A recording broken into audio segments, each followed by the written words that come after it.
Mapagpalang araw po sa inyong lahat. Kami po ay magre-repair po ng aming traktor. Ito po si Mars. Siya po yung aming master dito sa paggawa ng aming mga welding. Siya po yung aming latero. Siya po yung lahat na tumitira dito. Walang imposible kay Mars. Tingnan nyo ka, nagre-resikulo na sa at nagkukumpone na po siya ng aming mga materials. Po. So, yung aming bolt na ilalagay ito kasi hindi na po yun hindi na po yun magagamit yung kaniyang dating stud kasi marami ng kalawang at sira-sira na. So, in-improvise po namin. Lagyan po namin ng nut at saka in-spot welding. Para po malagay po namin yung kanyang cover dito sa itaas. So, kasi pangit pag walang cover. Parang kalansay ang aming traktor. Ayaw, di ma! So, tabayan niyo po kung paano namin ito titirahin. Ito po yung bolt na tumigas sa welding. Siguro di natin alam, baka mayroon siyang splatter na namuo sa loob kaya hindi siya makuha. So mas lang po yung tumitira kasi siya lang yung nakakalam kung paano ito kukumpunihin. Ayaw, di ma! Kita mo, pinapalo-palo lang ni Mars, parang tako lang pang pagbunot niya. Ganyan po si Mars mag-ideya. So, kita nyo naman.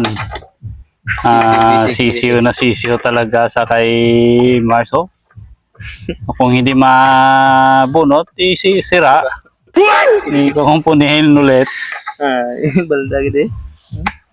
Yan, sabi na nga ba mayroon siyang splatter na namuo sa loob. Pag welding, nag-spark yung doon sa nasira yung kanyang thread sa loob. So, okay lang yan kasi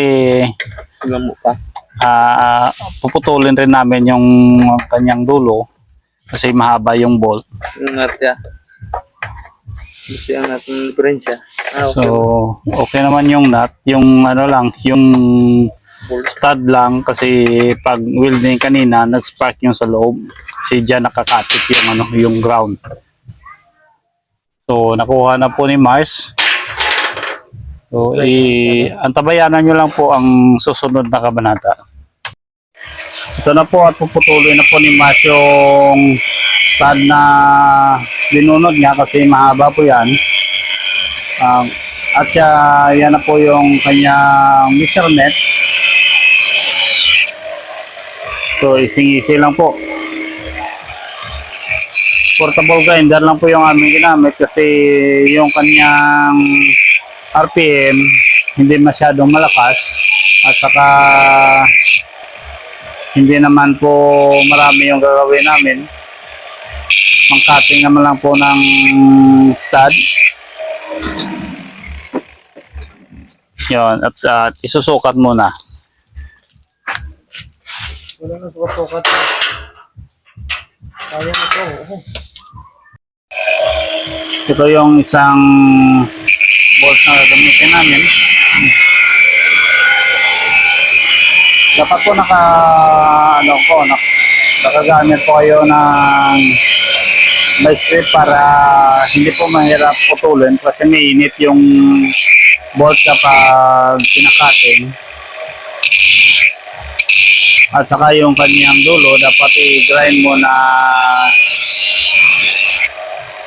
parang pa-carve yung kanyang dulo para hindi naman po masira yung nut natin. Para hindi siya mahirap ipasok yung kanyang thread.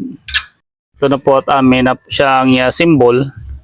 So dapat na po ilagay yung mga sa kanyang mga slot dito. Yung mga Ricardo.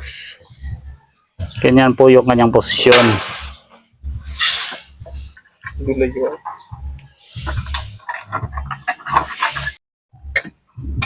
Ito na po, tinigpita na po namin yung kanyang bolt sa loob. Kaso lang may pagkamasikip dito. So, kunting tiyaga lang para ma-fix namin yung kanyang mga nut dito. Ito pa. Ano pa? Makita niyo naman yung kamay ni Mars, parang ahas na pumasok. Oh my God. Ayan, napaka-ahas talaga ni Mars. Oh, tingnan naman. Parang walang buto.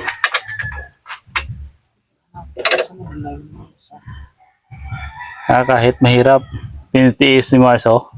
Sa sobrang tagal po yung kanyang lock po ay kinakalawang at naputol na po pag kuha namin po, naputol yung kanyang kabilang side. So dapat namin itong tanggalin yung mga rivets dito para ma-repair po namin yung lock sa loob. So kailangan po natin grinderin yung mga rivets para makuha yung lock kasi hindi po naka-screw o naka-bolt. Gamitan po nila ng rivets yung paglagay dito. So dapat pong gamitan naman po natin ng grinder or barina. So kaso lang Oh my God. yung drill bit na ginagamit ay mapurol, so hindi po kaya niyang butasin yung rivets kasi napakatigas. At natapos na po namin yung paglagay ng mga cover nito.